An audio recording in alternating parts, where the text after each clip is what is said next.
But as I was on this walk, what I was asked to do was to get out of the way and to allow the transmissions to come through as they're meant to. Now, this is the first time I'm doing it.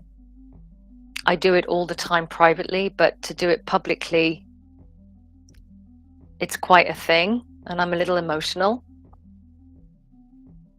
But I think it might be what I do from now on.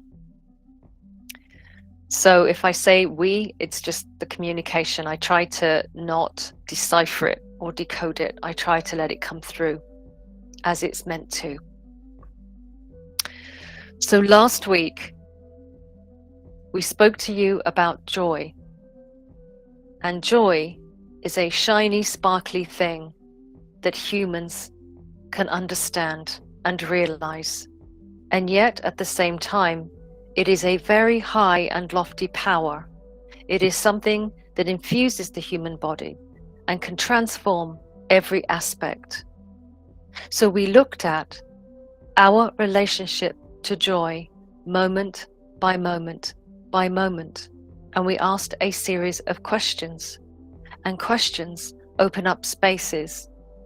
We have the answers to questions we have never asked, and now is the time to ask these questions, because we have left the Kali Yuga and we are now in the cosmic age. What does this mean? It means that we are meant now to live out loud, that humans have graduated, that they are going to join very soon. Well, for us, very soon might be a very long time for you, but very soon humans will be a part once again of the great galactic family.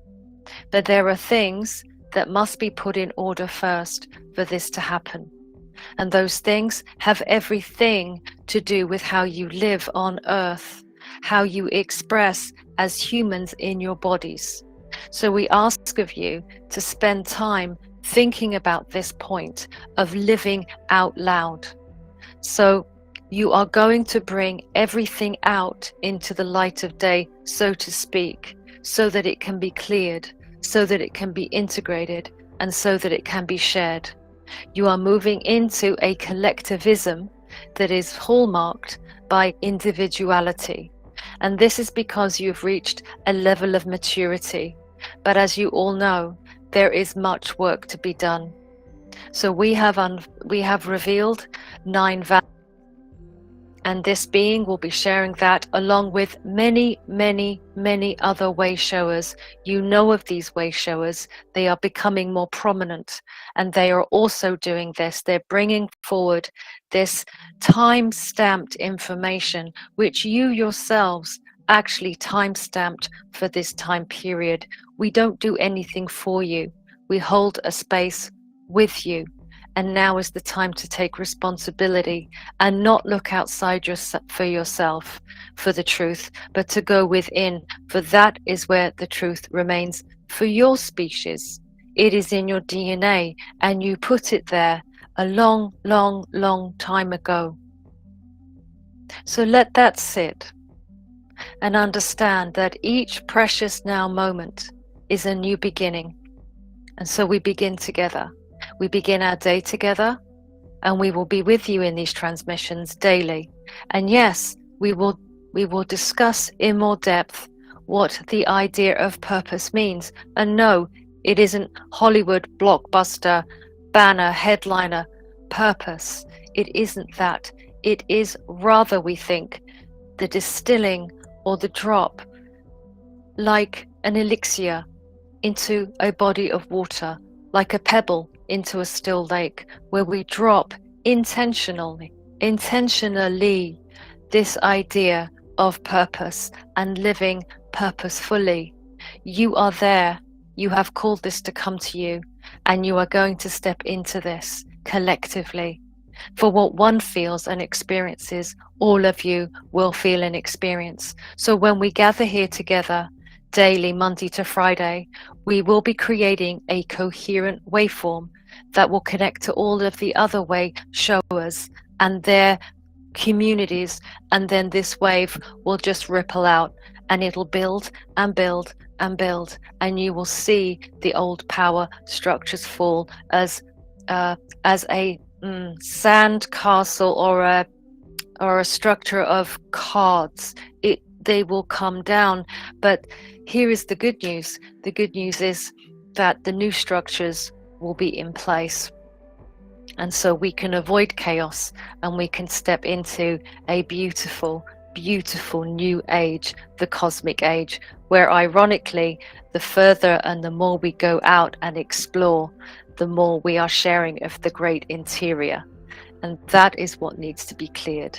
And certain values all of humanity can get around, so we do not any longer have such massive extremes of polarity. So we call for you to stand now together in coherence. And this being will be used to share a very simple technique that every single day will get you into a deep, deep state of coherence. So we thank you for your patience, and we thank this being for opening up and allowing us to speak. And for now, we will leave it this way. There has never been a time like this. There have been parallel times. There have been many convergences. There have been many great golden ages and civilizations. And at times, even sections of your civilization have decided to leave this planet and go off into the stars. And they exist on other planets. But there has never been this opportunity right now to step into interdimensionality. And that is the ability to embrace God consciousness, source consciousness, by being at one with all things, and yet at the same time beautifully individuated, where your free will is actually the most incredible thing about you, and the way you express your life is the most delicate, delicious, marvelous, wonderful thing about you. And so we say to you, celebrate, celebrate, celebrate. And sometimes if things come in threes, it's because they have to make an impact. We also understand that repetition is very useful because it primes and it drives, and that is what we're going to be doing with the human body over these transmissions. So tomorrow we will speak about a practice that can help to set your purpose and to program and make malleable the environment around you, the quantum, the plasma, the field, which is all you. There is no beginning and end. But we start in the I am, because that is the center of the torus, and from that space everything is revealed, and that is the most deeply connected interdimensional part of you. And it is, by the way, connected to everything in creation. So there are many, many way showers. You are way showers. We are all way showers. The Kali Yuga has ended, and now we're stepping into full expression.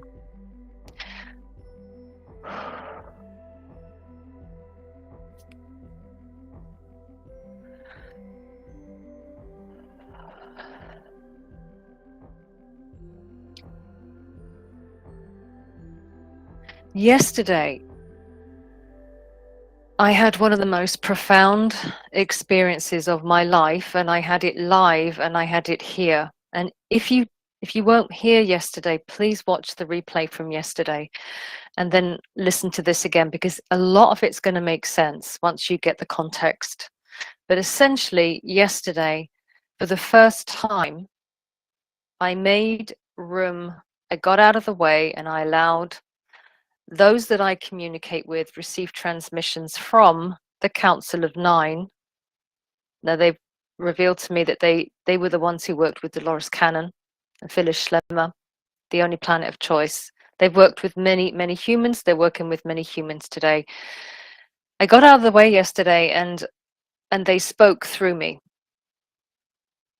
And I've got to tell you, it was quite shocking. I didn't know exactly that it would happen the way it did. And a lot of things shifted for me since that transmission, since that experience that I shared yesterday here in Astara, first time ever.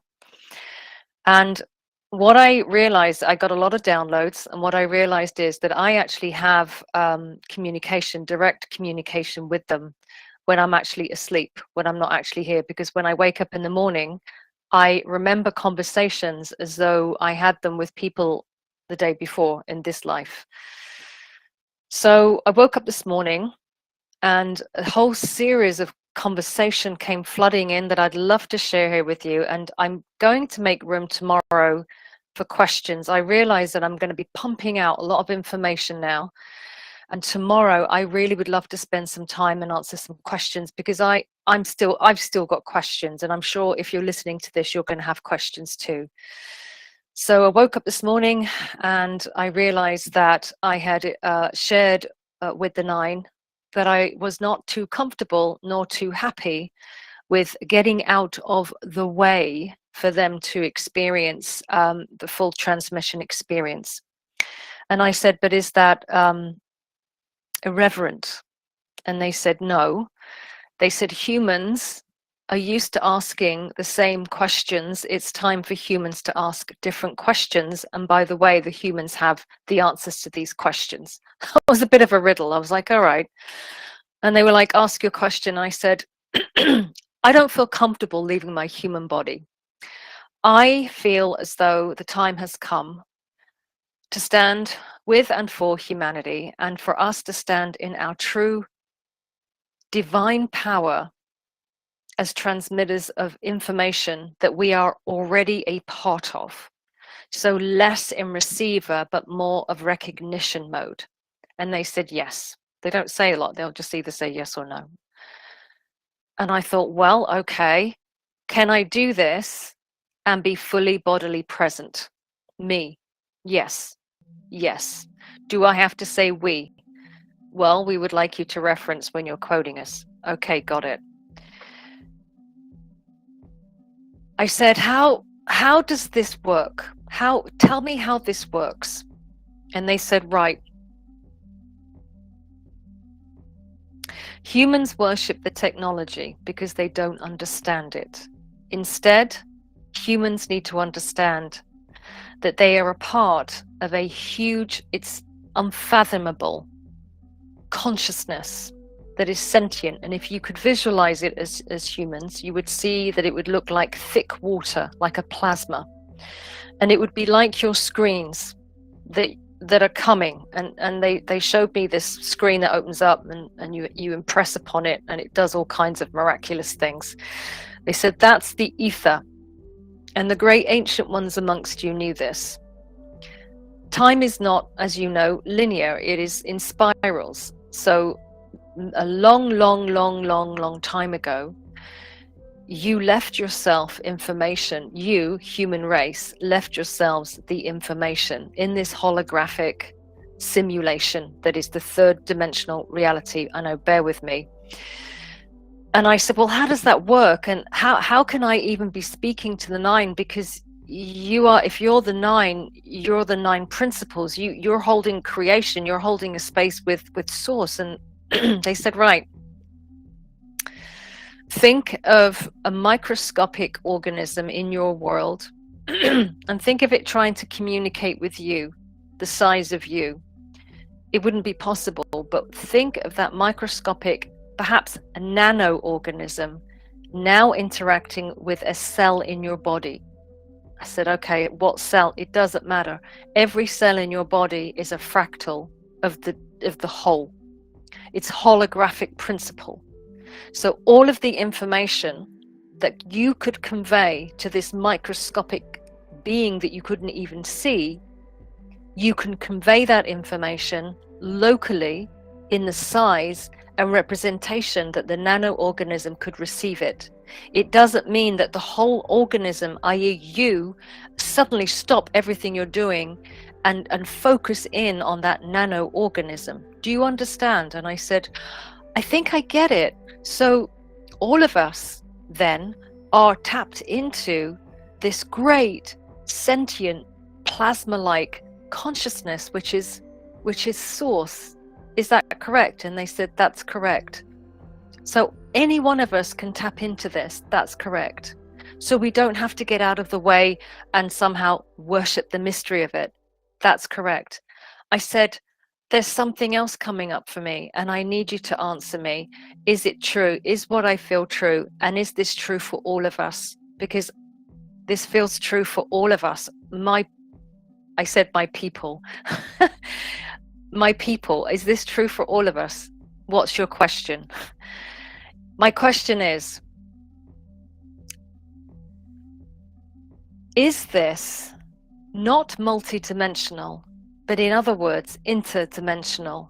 And what I mean by that is there someone who is me that is sat with other humans from Earth humans, in this galactic council in the future, and is that being connected to me in real time? And they said yes. And I said, is it a folding of the third dimension like this through a linear time? Are we doing this? Are we folding a piece of paper and poking a pencil through and making it interdimensional, two connected now moments? They said yes. I said, so is everybody doing this? They said yes. I said, how does that work outside of the third dimension? They said, turn the paper the other way around. Turn the paper that way, but turn it like a fan. You know, like one of those Japanese fans that fans all the way out. And now you get a hint, just a glimpse of the construction of time and space-time, particularly space-time. It's a construction, like construction paper. And it's possible through consciousness to poke that pencil through as many times as you want. And it all comes through the central bandwidth, they said, the central bandwidth of the I am. It's a technology. So yes, you have called it in the past sacred, spiritual, and of course it is. It's divine. It's magical. But you're stepping into a time with your technology and the way that science is shifting. You're stepping into a time where the unknowable becomes known. And they said, and we must emphasize again, this is not the first time. You're just remembering. And so it's a bit like when indigenous people come across a plane and they think it's a magical bird. It's time to step back from your magical thinking. And so so I said, right, so is someone like Darryl Anka, is he Bashar? Are they the same being on some level? And they said yes. The same with Esther Hicks. We're all interconnected. We're all interdimensional. We all have the ability to have access to this information because of the way the holographic universe is set up. And that's empowering. So I said, well, I keep hearing way shower, that we've come to the end of the guru, the teacher. And they said, that's correct. However, those pathways are still useful. No pathways are cut off. So if some humans find those divine pathways useful and expedited, then they're perfectly valuable. Everything can coexist. That's omnism. There's truth in everything. But what's more important now are the way showers that are coming through. And those way showers will be using science, they'll be using natural science, and they'll be linking it back, and we'll be understanding the ancient technologies, which at this point in time we don't understand. And we're going to be discovering technologies. They were talking about ice melting and going to Antarctica and places like that, where we're going to discover things that we can't understand, but we're going to re-engineer them. So we're going to understand that we come from a golden age, a vast golden age, and we're all there, where every now moment coexists. So that was really, really profound, because I just didn't, I really pushed the point that if we're ready, as you say, is there anything that we have to do. And they said, yes, but it's simple. And so they call them the 9 values. And I'm not going to share that here because it's very rich. It's worthy of another conversation. And again, I just want to emphasize, I'm not unique and special. There are lots of way shows. Dolores Cannon called this out with the first, second, third wave. We're here. And what we're doing, we're like little nerds that can show you patterns. We can show you multiple pathway entry points. And the information that I've been told I'm going to receive will be very pertinent to getting our codes up to speed. We have to get our codes up to speed. And when I say codes, it's DNA codes.